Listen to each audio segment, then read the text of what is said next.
todos bem-vindos à Igreja Batista em Nova Cidade.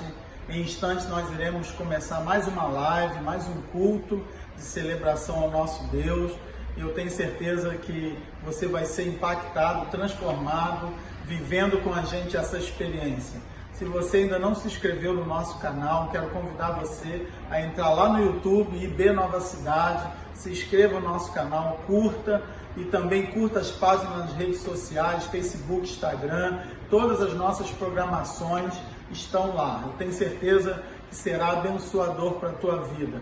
Eu quero que você acompanhe com a gente, compartilhe essa live com seus amigos, porque eu tenho certeza que essa celebração vai ser transformadora, numa adoração, numa palavra tremenda que Deus vai liberar sobre a tua vida. Se você não é membro da Igreja Batista Nova Cidade, eu quero te dar as boas-vindas, sinta-se em casa, porque nós estamos aqui para abençoar você. Então fica com a gente, porque essa noite vai ser transformadora para a sua vida.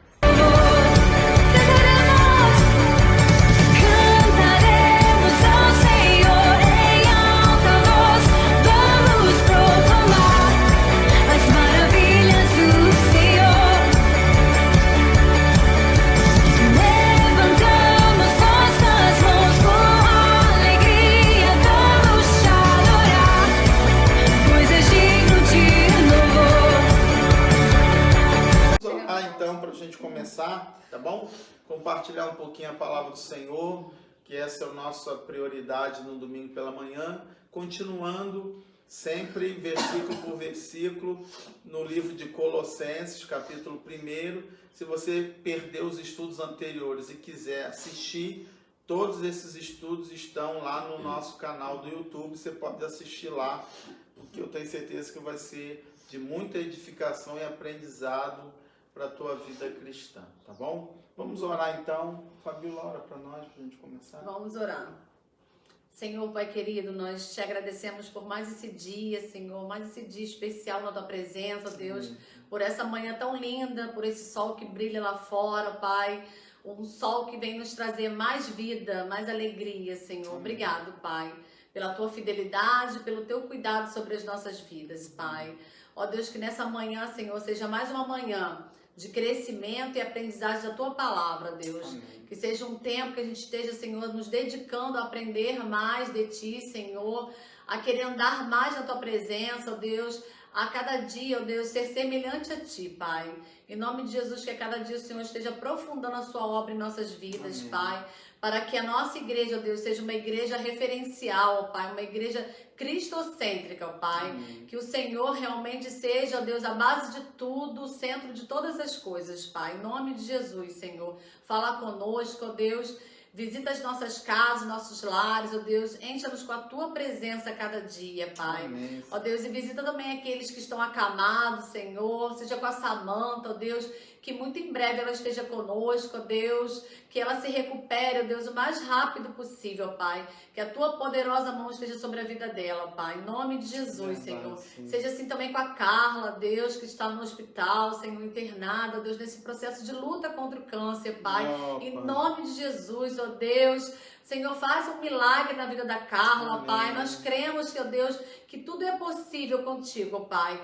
Então, Senhor, que a tua vontade prevaleça, Senhor, ali, Pai, mas que em nome de Jesus a Carla possa ser visitada por ti, ó Deus, que ela possa ter o Senhor, ó Deus, como centro da vida dela, Pai. Em nome de Jesus, Senhor, seja com ela, seja com seus familiares, ó Deus, seja com aqueles que estão sofrendo também, Senhor, a irmã da Rai também, Senhor, em nome de Jesus, Deus. Pai.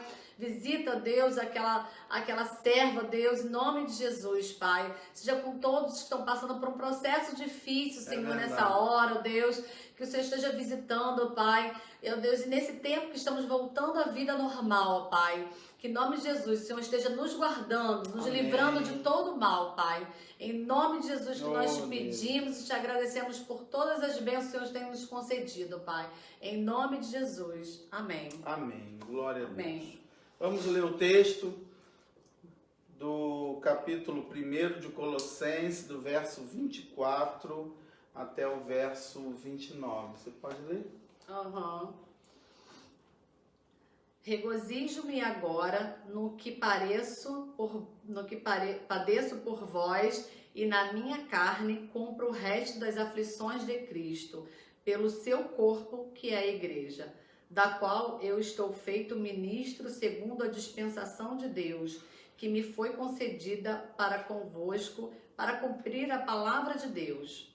O ministério que esteve oculto desde todos os séculos e em todas as gerações, e que agora foi manifesto aos seus santos, aos quais Deus quis fazer conhecer quais são as riquezas da glória deste ministério entre os gentios, que é Cristo em vós, esperança da glória, a quem anunciamos, admoestamos a todo homem e ensinando a todo homem em toda a sabedoria, para que apresentemos todo homem perfeito em Jesus Cristo. E para isto também trabalho, combatendo segundo a sua eficácia, que opera em mim poderosamente. Amém. Glória a Deus. Deus abençoe a palavra dele aos nossos corações. Esse texto é tremendo, essa palavra é profunda, porque Paulo está defendendo o ministério apostólico. Paulo está defendendo que o ministério apostólico é trazer a revelação do Evangelho de Cristo, né? Através da pregação da palavra de Deus, para que todo homem conheça, né, a salvação e a vida no reino somente através de Jesus. Por que o apóstolo Paulo defende o ministério apostólico e por que ele faz questão de enfatizar o mistério que esteve oculto, né? Que é justamente a manifestação da redenção da humanidade através do sacrifício de Jesus na cruz e a sua ressurreição, onde todo aquele que nele crê é santo, separado para Deus e vive para louvor da glória de Deus através da presença de Cristo que habita nessa nova criatura que surgiu. Porque os falsos mestres estavam ensinando dentro da igreja de Colossenses que, na verdade, Cristo não era Deus.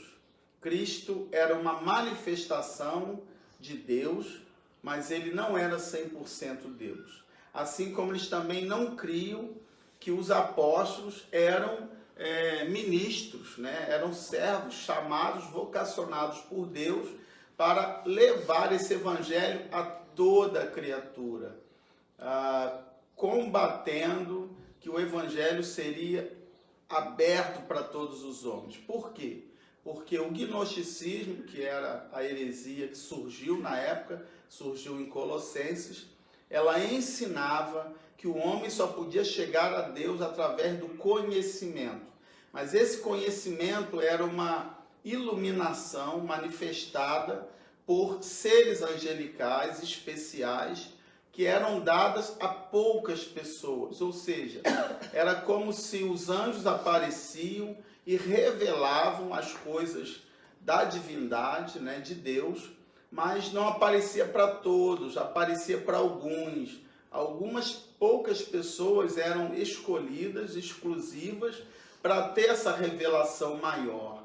E isso você observa muito no Espiritismo, onde os chamados pai de santos, pessoas que têm mediunidade, né? O que é isso? São pessoas que são usadas por espíritos para se comunicar e até mesmo revelar coisas para outras através da presença desses espíritos que usam essas pessoas, mas que na verdade não são espíritos do bem, são na verdade entidades, né, caídas, que usam essas pessoas para enganar e até mesmo manter essas pessoas longe de Deus.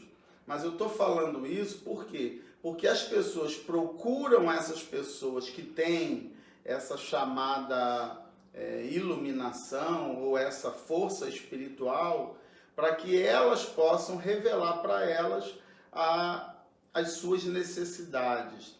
Mas, na verdade, se você olhar a beleza do Evangelho é que todo aquele que creu em Jesus, que que nasceu de novo, recebe a presença do Espírito Santo. E o Espírito Santo que habita no crente é suficiente para ensinar e revelar todas as coisas. Ou seja, e infelizmente isso acontece muito dentro das igrejas modernas. De que forma? De maneira que muitos crentes ficam procurando irmãs de revelação, irmãos de revelação. Para quê? Para que elas revelem o que elas precisam fazer ou alguma coisa que elas não saibam a respeito do futuro. Isso é muito perigoso, irmão. Perigoso por quê? Deus não pode usar pessoas? Pode. Deus pode dar dom de revelação a essas pessoas? Podem. Mas a maior revelação, além de ser a Bíblia Sagrada, a Palavra de Deus, que revela todas as coisas, tanto até mesmo do seu futuro, do nosso futuro, quanto revela a vontade de Deus para nós. E o cristão, ele vive para fazer a vontade de Deus. Se ele quer fazer a vontade de Deus, o que ele precisa é o quê? Conhecer a palavra, estudar a Bíblia, porque através da Bíblia ele vai conhecer tudo o que ele precisa para ser bem-sucedido no mundo. Aliás, Deus falou isso com Josué, né? Deus falou com Josué no capítulo 1, no verso 8. Se você quer ser bem-sucedido, medita no livro da lei. Medita, não desvia dela nem para a esquerda nem para a direita. Então farás prosperar o teu caminho e serás bem-sucedido em todas as coisas. Então, se o cristão quer ser bem-sucedido, quer prosperar, tudo que ele precisa é seguir tudo que a Bíblia manda. Tudo que ele precisa é buscar na palavra de Deus, que é a revelação maior, onde tem tudo que ele necessita para viver uma vida de sucesso. Mas Deus usa especificamente algumas pessoas para outras, em momentos específicos. E eu não estou descrendo disso, nem combatendo isso. Por favor, não me interprete mal. Eu só estou dizendo que o cristão ele não pode viver em função disso. Ele não caminha baseado só nisso. Você já viu aqueles crentes que só ficam indo atrás de revelação? Isso são crentes, às vezes, imaturos, fracos na fé, que não têm firmeza e muito menos têm intimidade e experiência com Deus. Porque o que Paulo vai dizer e vai nos ensinar é que o cristão, ele tem a presença do Espírito Santo. Cristo habita no crente através do Espírito Santo.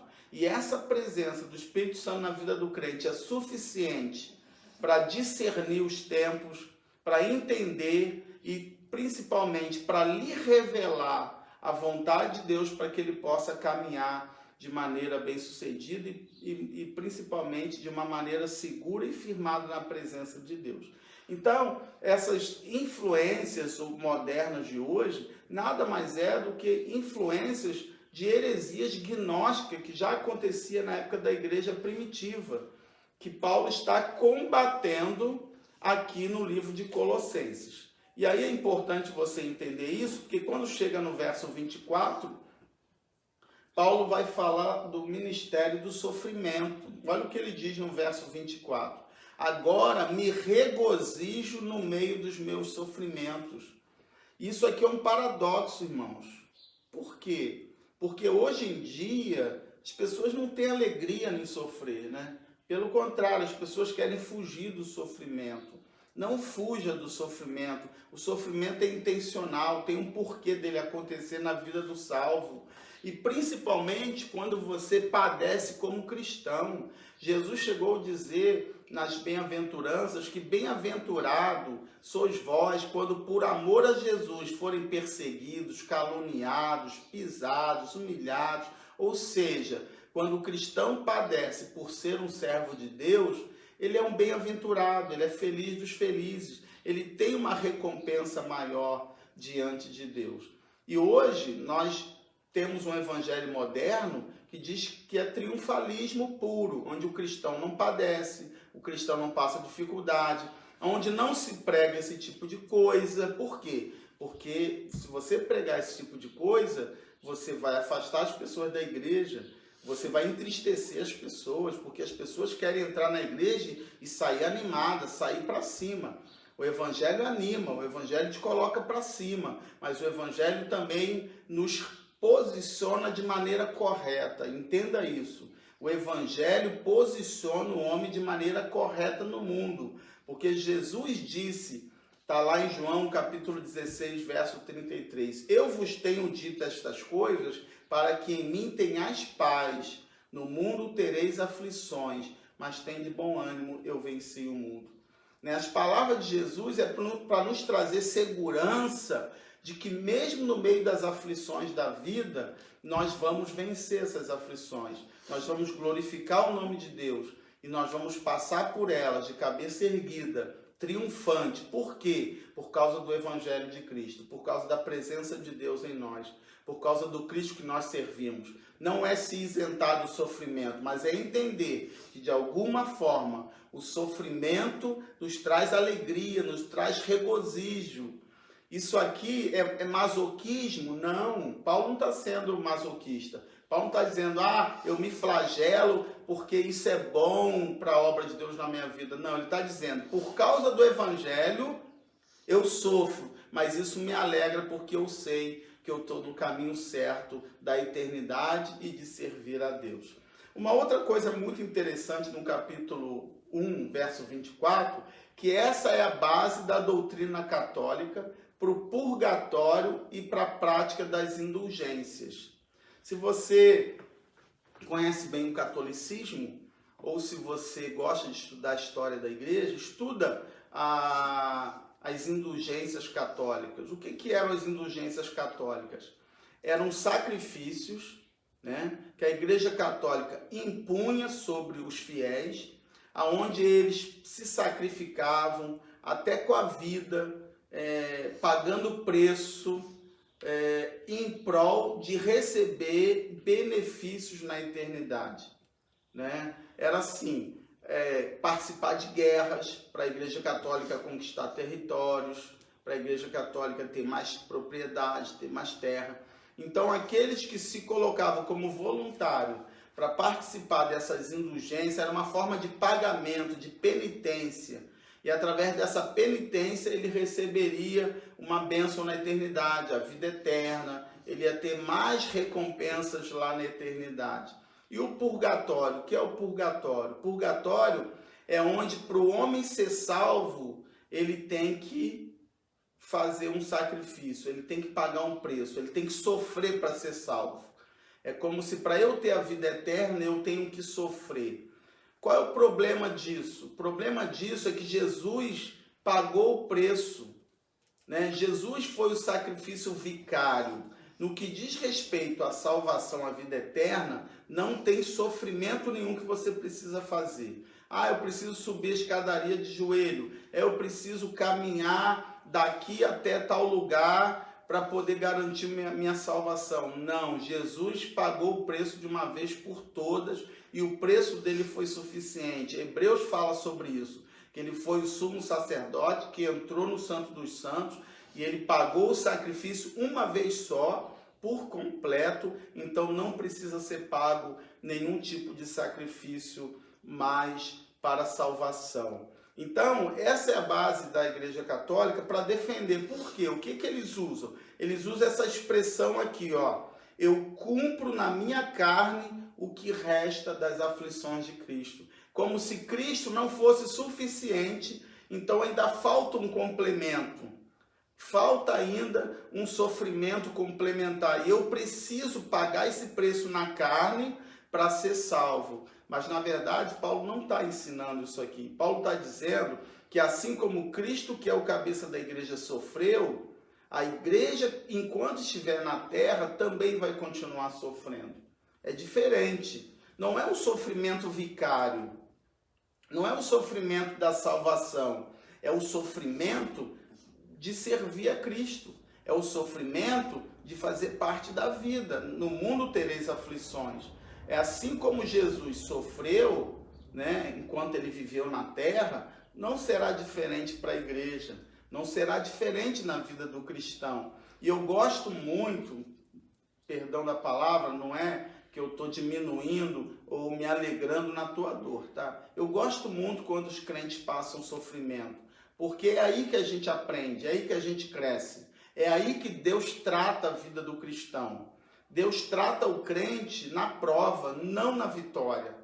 As vitórias nos ensinam quase nada, mas as nossas derrotas nos ensinam grandes lições.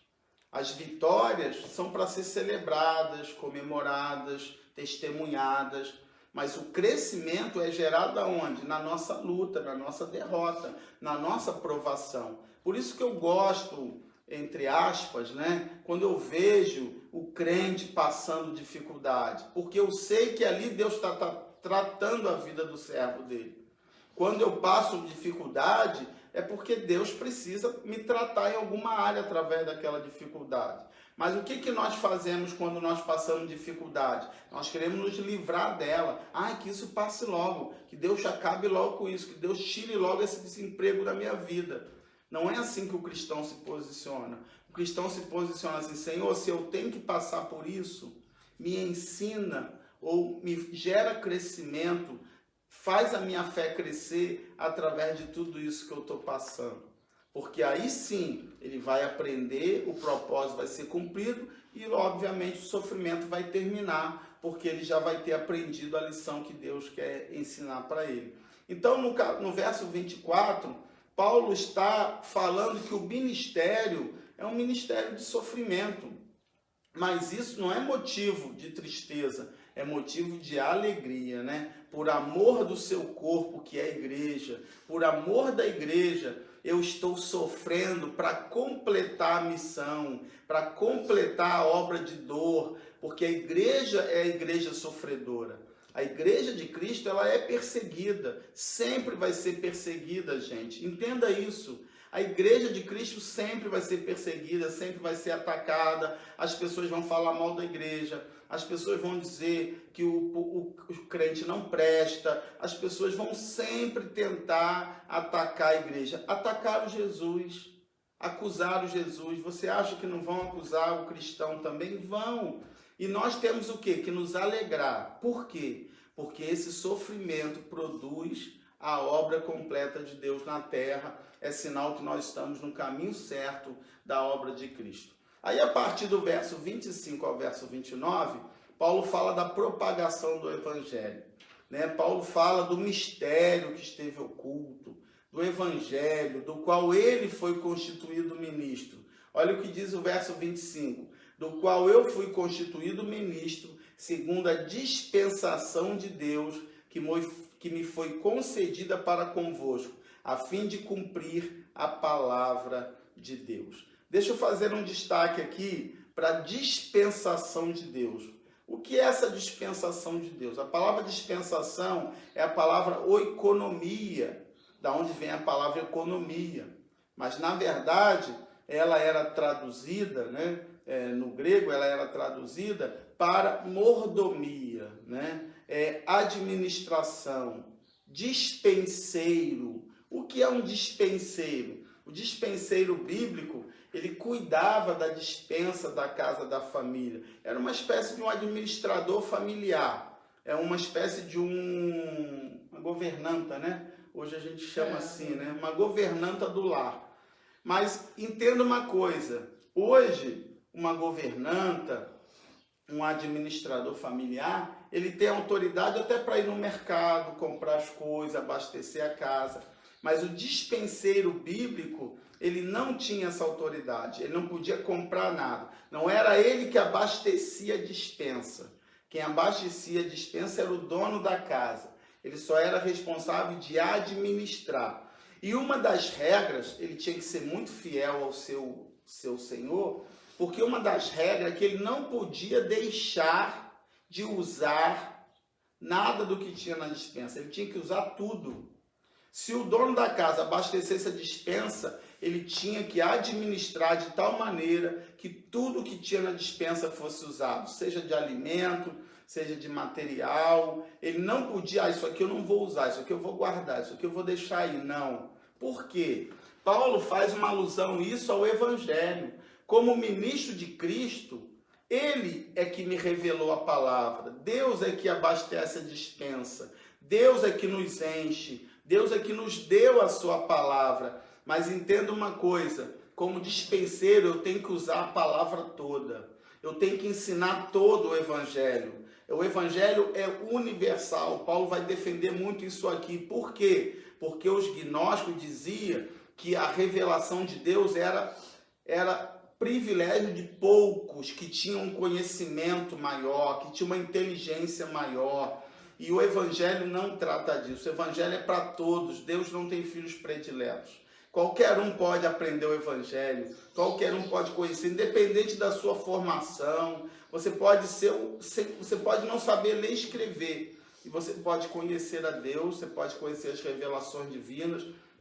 Você pode conhecer o Evangelho, né? E aí Paulo vai dizer, olha, eu fui dispenseiro de Deus, que ele me concedeu para convosco, a fim de que? Cumprir a palavra de Deus. Qual é o conteúdo da dispensa que Paulo está falando? É a palavra de Deus, é a revelação de Deus. E eu tenho que cumprir ela toda. O dever total do dispenseiro, do mordomo, era de levar a palavra toda a todos os lugares e a todos os homens. O Evangelho é universal. O Evangelho é para todo aquele que nele crê. Conhecer a Deus é uma realidade para todo aquele que crê em Jesus, o seu Filho. Aleluia. Olha que coisa linda, irmãos. Porque Deus, ele se revela para todo mundo. Ah, pastor, eu não conheço a Deus, eu quero conhecer. Então, se você se entregar a tua vida a Jesus, você vai conhecer a Deus. Deus vai se revelar para você. Deus não quer se revelar só para mim, só para ela. Deus não quer se revelar só para algumas pessoas, não. Deus quer se revelar para todos. Basta que você abra o teu coração, busque a face dele, estude a palavra e você vai ver realmente Deus se revelando para você, né? A palavra de Deus aqui se refere ao próprio Evangelho do nosso Senhor Jesus Cristo, se refere à Bíblia, se refere à revelação de Deus. E aí no verso 26, ele vai dizer dessa pregação, dessa palavra de Deus, que Paulo foi constituído ministro para ser um mordomo dessa dispensa, né? Eu quero dizer para você nessa manhã que você é um mordomo da dispensa de Deus. E o que você tem feito com a palavra de Deus? Você tem pregado ela, você tem ensinado ela, você tem proclamado ela, você tem evangelizado pessoas com a palavra de Deus? Esse é um compromisso do cristão, esse é um compromisso de nós, todos nós que servimos a Cristo. Aí no verso 26 ele vai dizer do evangelho em si. Olha o que ele diz: o mistério que esteve oculto dos séculos e das gerações, mas agora foi manifesto aos seus santos. Vamos aprender algumas coisinhas aqui. Primeiro, a palavra mistério, que é mysterium no grego. O que significa essa palavra? Contrário no português, que dá a ideia de algo misterioso, algo oculto, algo desconhecido. No grego, quando se usa a palavra mistério, é um segredo revelado, é um segredo aberto. Quando se fala assim, o mistério era algo que era oculto, mas que agora não é mais segredo.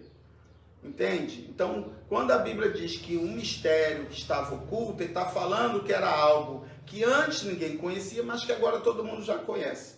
Então, não é mais mistério, como a gente pensa no português.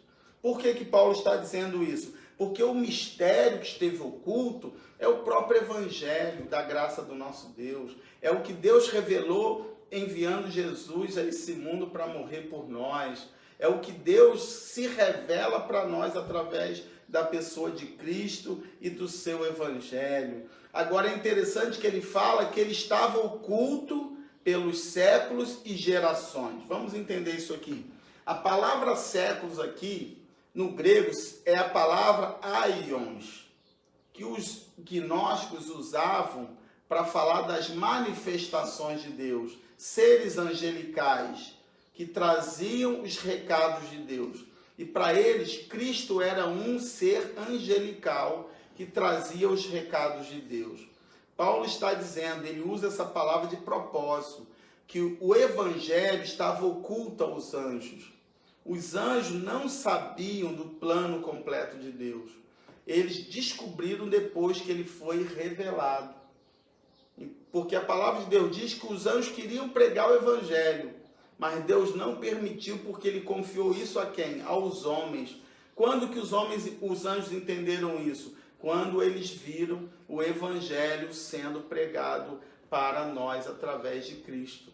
Olha que coisa tremenda. Então, Paulo vai dizer aqui que esse mistério, a obra da redenção, a obra do evangelho, estava oculta até para os anjos. Eles não tinham nada de especial para poder ter uma revelação especial, combatendo as heresias, os falsos mestres que estavam ensinando isso. Pelo contrário, Paulo está dizendo que foi oculto para eles, mas foi revelado para quem? Para nós, os seus santos. E santos aí quem é? Santos é o cristão, eu e você. Porque a palavra santo aqui é a palavra hágio, separado. Ou seja, o cristão que foi separado para Deus, é esse cristão que Deus revelou o mistério que estava oculto. Aleluia. Isso é tremendo, irmãos. Porque a maior revelação de Deus está onde? Está em mim, está em você, que creu em Cristo. É o Evangelho, é a pessoa de Cristo que habita em nós. O mundo não tem isso, o ímpio não tem isso, nem os anjos têm isso. Só nós carregamos a presença de Deus dentro de nós. Então essa coisa gloriosa que estava oculto, Deus escolheu revelar aos pequeninos, né? Paulo diz, acho que é em Coríntios, que Deus ocultou dos grandes e poderosos e revelou aos pequeninos, que é o Evangelho de nosso Senhor. Nós somos privilegiados por termos sido escolhidos por Deus para receber essa revelação de Deus e poder anunciar ao mundo que as riquezas da glória de Deus habitam em nós através da pessoa de Jesus Cristo. Glória a Deus, louvado seja Deus. E aí no verso 27, ele vai dizer, a quem Deus quis fazer conhecer quais são as riquezas da glória deste mistério entre os gentios, que é Cristo em vós, esperança da glória. Marque esse versículo, né? Bota em cor aí, colorido, se você usa uma Bíblia aí virtual, uma Bíblia no seu celular, porque esse versículo aqui é tremendo. Olha só que coisa linda. Deus fez conhecer a quem? Aos gentios, ao povo simples, ao povo que não era especial, escolhido, aos improváveis, como é muito falado hoje, né? Deus resolveu se fazer conhecido as riquezas da sua glória a pessoas que não tinham a mínima possibilidade de ter esse benefício. Ah, Deus é tremendo, irmão. Eu fico aqui no meu espírito saltando de alegria quando eu leio uma palavra dessa. Eu espero que o Espírito Santo de Deus esteja trazendo uma profundidade de revelação no teu coração para você entender, né, as verdades que estão implícitas aqui nessa palavra, né? Foi iniciativa de Deus manifestar Jesus ao mundo. Olha que coisa linda. Não tem esse negócio de que alguns, através do conhecimento especial, vão se aproximar de Deus. Deus tomou a iniciativa de se revelar ao mundo, a quem quiser. Está aberto, está aberto, a salvação está aberta para você hoje. O Evangelho está aberto para a sua família toda. Se tem gente na tua família que ainda não se converteu, lute, pregue, fale, testemunhe, ore por eles, porque Deus quer salvar a todos. O Evangelho pode chegar a todas as pessoas em todos os lugares, porque Deus está acessível para todos. Foi a iniciativa de Deus se manifestar a todas as pessoas. João 3,16, porque Deus amou o mundo de tal maneira que deu o seu Filho unigênito, para que todo aquele que nele crê não pereça, mas tenha a vida eterna. Então, assim, foi Deus que resolveu entregar tudo para salvar o homem, né? E ele manifestou esse mistério a quem? A nós, à sua igreja, ao seu corpo, aos gentios, pessoas que não nasceram em berços religiosos, pessoas que não nasceram no meio do povo judeu, pessoas que eram pagãos. A palavra gentil aqui significa que nós éramos mortos, inimigos. Eu já falei isso semana passada, distante de Deus, mas pela pregação do Evangelho, nós nos tornamos filhos amados de Deus. Nos tornamos agora irmão de Jesus, co-herdeiro com Ele de toda a herança que Deus tem para nós. E quais são as riquezas da glória desse mistério? A riqueza da glória é a própria pessoa de Jesus em nós, é a própria vida eterna, é a própria herança do reino, é a própria natureza de Deus que participa em cada um de nós, é o caráter de Cristo formado em nós. Quando a Bíblia fala das riquezas da glória de Deus em nós, está se referindo tudo que Deus é, tudo que Deus possui, agora pertence ao crente que serve a Ele. A sua santidade, o seu amor, a sua justiça, a sua paz, os frutos do Espírito, fé, bondade, mansidão, longanimidade, temperança, domínio próprio. Todas essas coisas agora pertencem a mim e pertencem a você que serve a Jesus. Glória a Deus. Isso aí dá bastante coração, aí dá bastante glória a Deus aí, porque assim você está celebrando por essa riqueza gloriosa que Deus prometeu para nós, né? Isso é coisa muito linda. E ele vai dizer que isso é o quê? É Cristo em vós, esperança da glória. Eu preciso usar um termo aqui que eu já ensinei quando nós estudamos o livro de Efésios. A diferença entre glória inaugurada e glória consumada.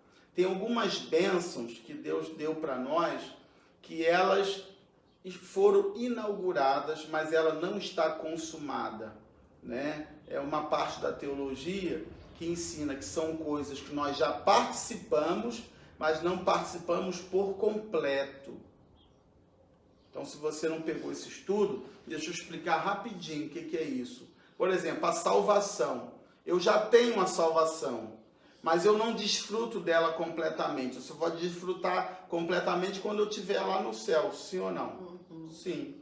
Então, eu já tenho a salvação inaugurada, mas eu não tenho a salvação consumada. Ela não está completa. Deu para entender? Então, essa glória, Cristo em nós, esperança da glória, significa que eu já participo um pouco da glória de Deus, mas eu não participo plenamente da glória de Deus. Ou seja, a glória vai crescer cada vez mais, ela vai se consumando cada vez mais. Por isso que o cristão, ele vive em progresso, ele vive em crescimento constante, ele vive progredindo, para que a glória possa aumentar cada vez mais, até o cristão se tornar uma pessoa perfeita em Cristo Jesus. E Paulo vai dizer isso aí, no verso 28. Olha o que ele diz no verso 28. O qual nós anunciamos, admoestando a todo homem e ensinando a todo homem em toda a sabedoria, para que apresentemos todo homem perfeito em Cristo. Aleluia. Deixa eu destacar algumas coisas. Primeiro, a expressão todo homem. Quantas vezes aparece todo homem no verso 28? 3 vezes. 3 vezes. O que significa? A tríplice, o tríplice uso da expressão todo homem aqui se refere ao Evangelho universal. Olha o que eu falei, que a revelação de Deus não é exclusivo para alguns. O Evangelho é para todos. Teu patrão pode se salvar, tua patroa, não tem coração difícil que Deus não possa salvar. Você pode falar, pastor, meu marido não se converte, você não conhece ele. O homem é coração duro demais. Ei, não tem coração duro para Deus. Todo homem pode se salvar. Se você trabalhar, se você orar, se você crer, se você testemunhar, e o nosso Deus tocar o coração dele, ele quebra o coração duro e transforma num coração de carne, porque não tem ninguém que não possa ser salvo.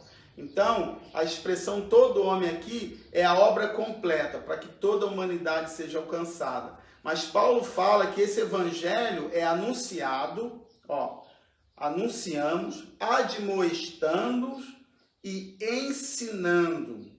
Anunciamos a todos os homens, admoestamos a todo homem e ensinando a todo homem.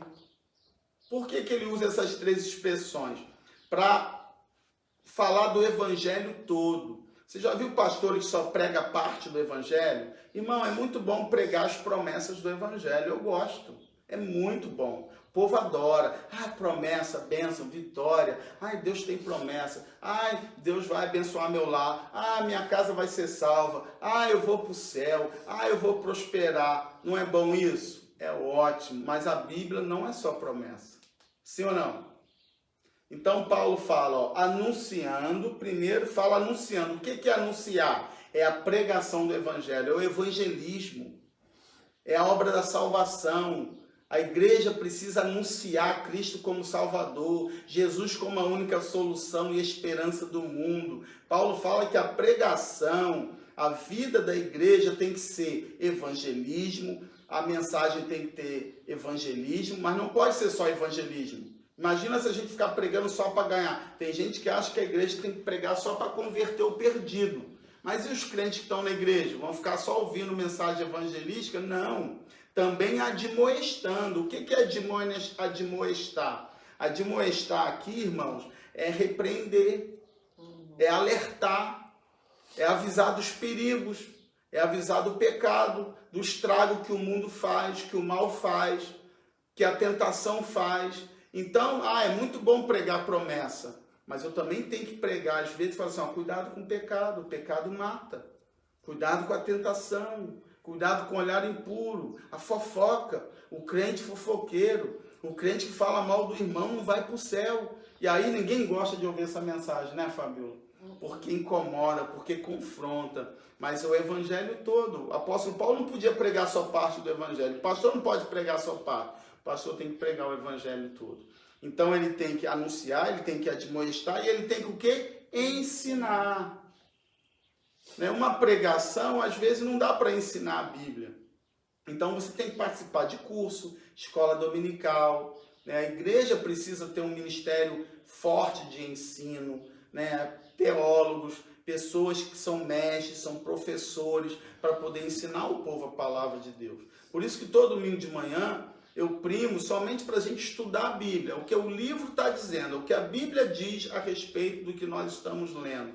Por quê? Porque o povo só cria alicerce sólido através de um conhecimento da palavra do Senhor. Então Paulo vai dizer que o mistério, esse evangelho, ele tem que ser anunciado, ele tem que ser alertado, admoestado e ele também tem que ser ensinado. Para quê? Para que apresentemos todo homem perfeito em Cristo. O que é esse homem perfeito? É o homem que não erra?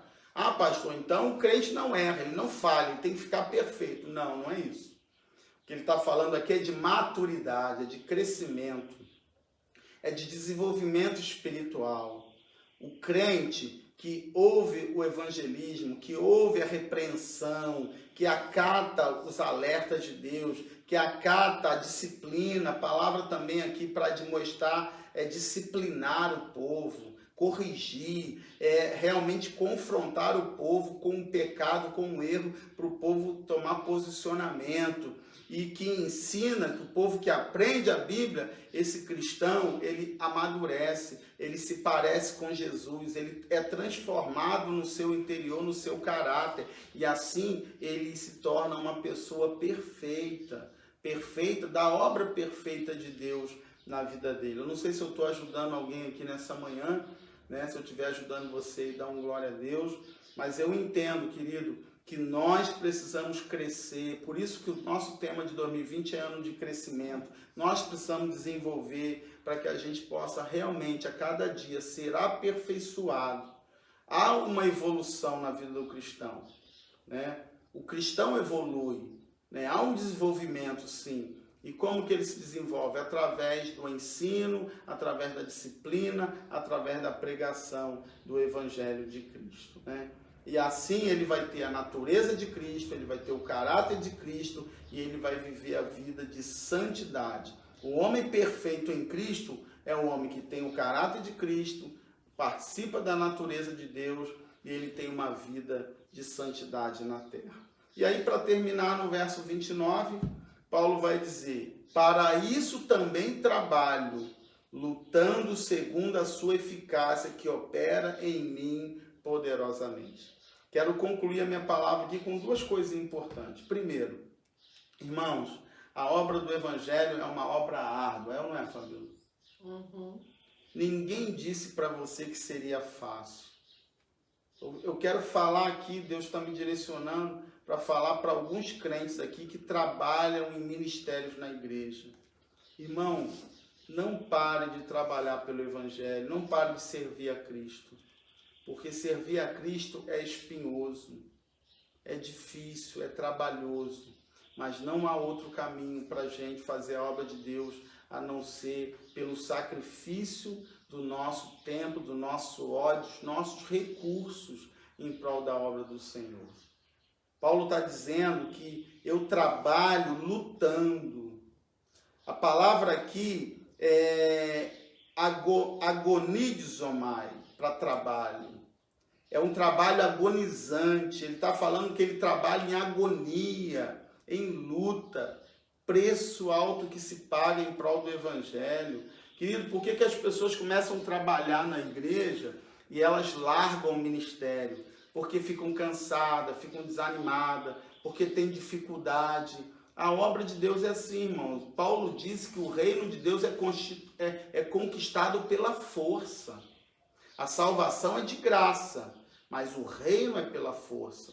O reino é o trabalho, é o senhorio de Cristo, é implantar os ministérios, é ajudar as pessoas, é fazer obra social, é fazer evangelismo. E isso é trabalhoso sim, irmão, não é fácil não. Não pensa você que é moleza não, não é moleza. Mas é agonizando, mas é valioso, é valoroso, porque a palavra de Deus diz, né? Que quando nós fazemos a obra do Senhor, nós somos bem-aventurados, nós temos recompensa por causa disso, porque Deus sabe que o trabalho não é fácil. Então Paulo vai dizer que é um esforço, ele se dedica com esforço, com preço, com luta, né? Quando ele usa a palavra lutando segundo a sua eficácia, é a palavra apial, que significa de uma luta ao extremo. É ir ao seu extremo, é dar o seu máximo. Quando a gente fala dê o seu melhor para Deus, as pessoas confundem. Hoje dar o melhor para Deus é dar qualquer coisa. É dar o que eu posso dar. Não, estou dando o meu melhor, eu só sei fazer assim, então é assim que eu faço. Não é nada disso. É fazer sacrifício. É abrir mão do tempo, é abrir mão de recursos, é abrir mão de coisas que você poderia estar fazendo para você mesmo, que você está fazendo para abençoar pessoas, que você está fazendo para a obra de Deus. É uma dedicação com sacrifício.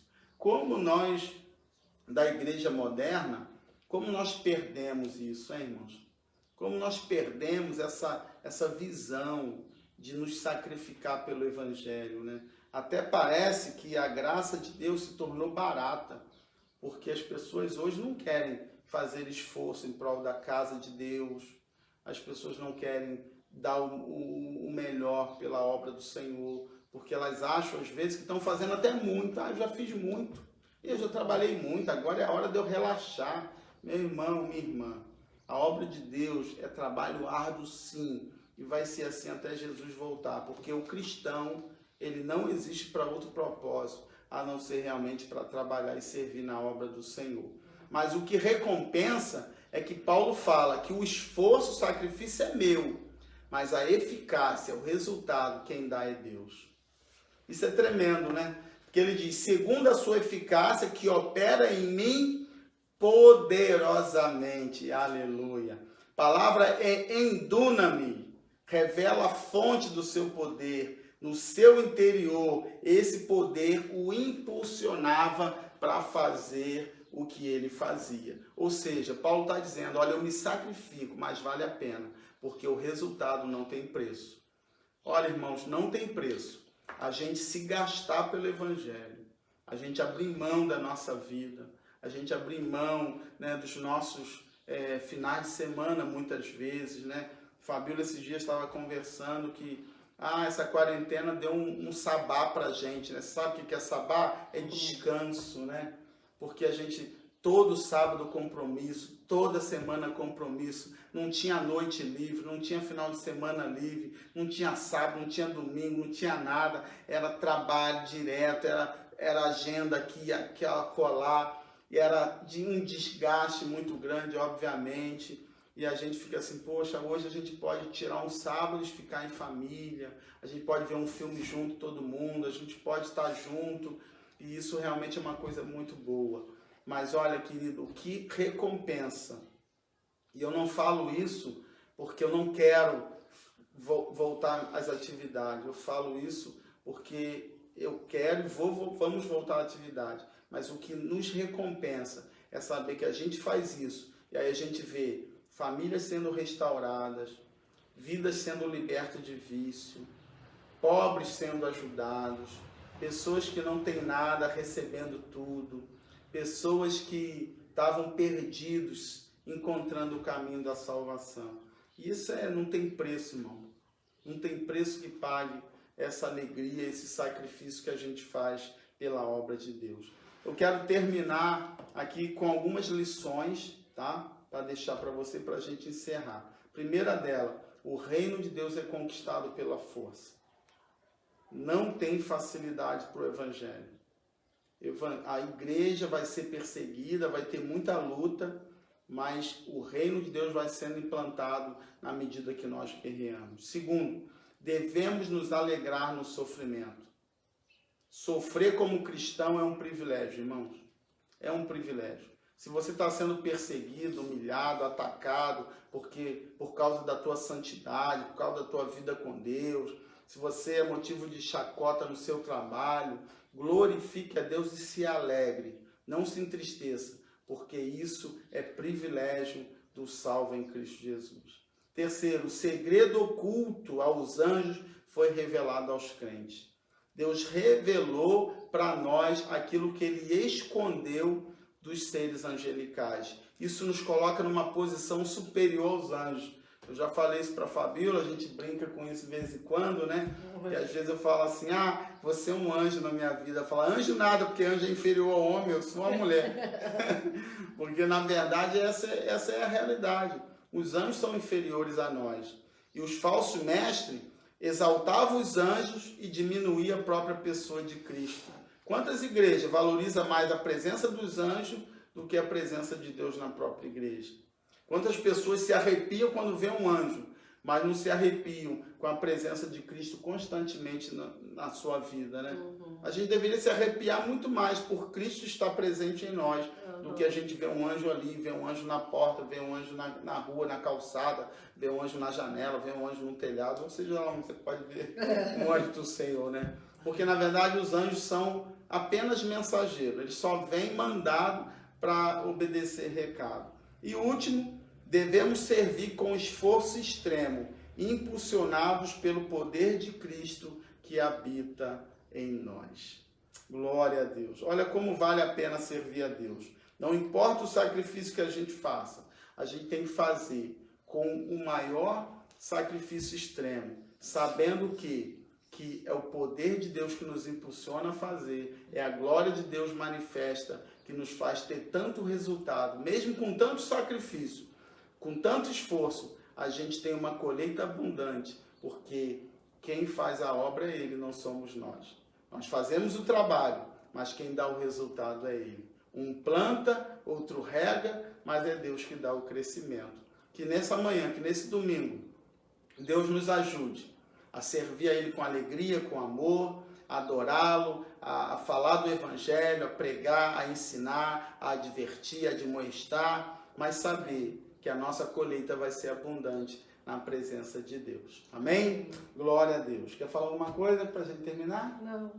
Deus abençoe todos vocês. Se tem algum recadinho, coloca aí. Se tem algum pedido de oração, coloca, né? O link dos dízimos das ofertas já estão colocados aí. Você pode clicar a qualquer momento, não precisa ser só na live. A qualquer momento você pode clicar e fazer a entrega das suas primícias, da sua semente, porque é melhor investir no reino dos céus do que investir em qualquer lugar. Não tem investimento melhor para a gente fazer do que na obra de Deus. Quando a gente investe na obra de Deus, isso não só dá prazer, dá paz, mas isso volta para nós multiplicado pelo favor e a graça do Senhor que está sobre cada um de nós. Amém? Amém. Glória a Deus. Deus abençoe. Tua família seja bendita, seja abençoada, porque nenhuma arma do inimigo vai prevalecer, porque Cristo habita em você, Cristo habita na tua casa, e Ele é a esperança da glória, né? Que você desfrute das riquezas da glória de Deus, que estão disponíveis para você nesse dia, que estão disponíveis para você nessa semana, que você desfrute, não foque no problema, não foque na aflição, não foque nas dificuldades, porque maior é a obra de Deus na tua vida e com certeza Ele vai trazer muitas vitórias para você essa semana, em nome de Jesus. Eu quero orar, quero abençoar a tua casa, abençoar teu lar e quero liberar você nessa manhã debaixo dessa bênção, dessa graça, porque nós temos o Evangelho de Cristo, né? Nós somos privilegiados, sim, porque Jesus habita em nós. Isso faz a diferença. Que as pessoas olhem para você e vejam a diferença pela presença de Deus na tua vida e você desfrute das maravilhas que o Senhor já preparou para você nesse tempo. Pai querido, Deus amado, obrigado por esta manhã abençoada, obrigado por esse tempo em que estamos aqui aprendendo, crescendo na tua palavra.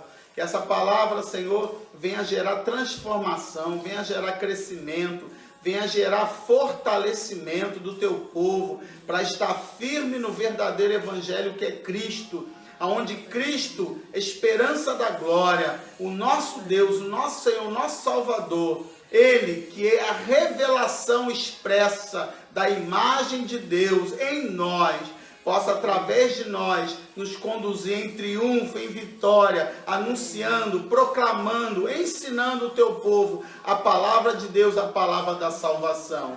Que a palavra da salvação esteja na boca de cada um para proclamar as maravilhas que o Senhor revelou e está fazendo na vida da igreja, na vida do seu povo, não só hoje, mas para todo sempre, Pai. Abençoa os enfermos, cura os enfermos, liberta os oprimidos, liberta os encarcerados, Pai, que hoje seja um dia de salvação, de transformação na tua casa, Pai. Que vidas venham se render a Ti, reconhecendo que só Jesus é o Senhor. E que a Tua igreja possa cada dia ser edificada na rocha, cada dia ser levantada como uma igreja linda, limpa, gloriosa, santa e eleita, preparada para a volta do nosso Senhor e Salvador Jesus Cristo. É assim que nós oramos e Te agradecemos e abençoamos todo o Teu povo, não só hoje, mas para sempre. Amém, amém. E amém. Amém. Amém. Deus abençoe vocês. Logo mais às 18 horas lá na IBNC eu te aguardo. Vai ser tremendo o que Deus vai fazer e você não pode perder. Uma semana de vitória e de paz na presença do Senhor. Deus abençoe. Deus abençoe.